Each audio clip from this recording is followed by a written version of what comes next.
Bonjour à tous. Aujourd'hui, je vais vous présenter comment on peut réaliser une étude de marché avec ChatGPT. Pour cela, on va découper notre problème en plusieurs étapes qu'il va falloir respecter. D'abord, nous allons définir le rôle. Ensuite, nous allons définir les tâches, puis définir les objectifs, ainsi que le contexte et les étapes de la résolution. Enfin, nous définirons les contraintes et le format. Pour cela, nous allons prendre l'exemple des parfums Yes I Am de chez Cacharel. ChatGPT devra alors nous préparer une présentation orale sur le futur lancement de cette gamme. Pour commencer, il faut qu'on définisse le rôle que ChatGPT doit prendre. Dans notre cas, on veut qu'il prenne le rôle d'une directrice marketing travaillant pour le groupe Cacharel. On va donc simplement écrire « Tu es directrice marketing pour Cacharel ». Ensuite, on va définir les tâches, c'est-à-dire ce que l'on attend de lui. Comme on l'a dit précédemment, on veut qu'il nous fasse une étude de marché. Ce qui nous donne « Tu dois réaliser une étude de marché pour la collection de parfums Yes I Am ». Voyons maintenant quels sont nos objectifs qu'il sera obligé de concrétiser. Pour les trouver, je lui ai justement demandé quels étaient les objectifs d'une étude de marché. Il m'a donc répondu que cette étude devrait permettre de comprendre le marché,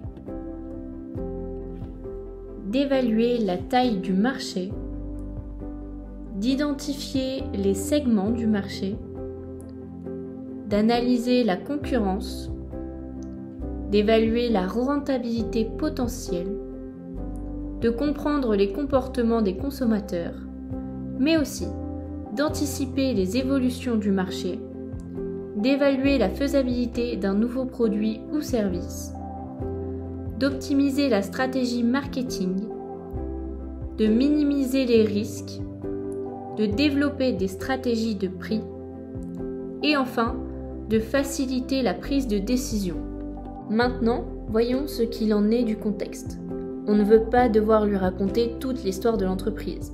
Il doit donc être capable de faire les recherches lui-même. On écrit donc « Tu travailles pour Cacharel Parfums du groupe L'Oréal Group. Ajoute des éléments de contexte sur le lancement de la gamme des parfums Yes I Am. » Passons aux étapes de développement de la présentation. Étant donné que je souhaite une présentation suffisamment longue, je lui ai précisé la longueur des paragraphes.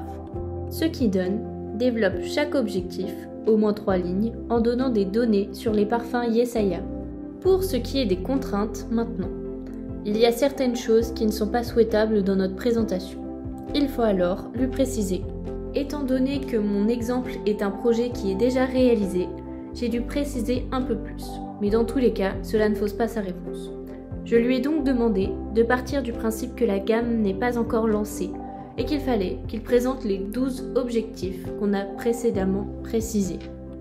Après avoir défini tout ça, il ne nous reste plus qu'à définir le format de sa réponse, en l'occurrence, une présentation orale. Ce qui donne, il faut que cela soit un compte-rendu sous forme de présentation orale qui dure 10 minutes. Adopte un ton professionnel, utilise des connecteurs logiques et évite les répétitions. Voyons maintenant ce qu'il m'a proposé. Cela a bien la forme d'une présentation orale. Elle est d'ailleurs bien structurée puisque l'on retrouve les 12 objectifs en 12 paragraphes.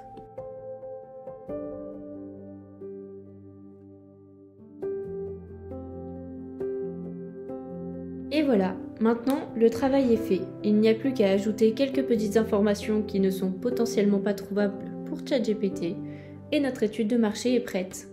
Merci pour votre écoute.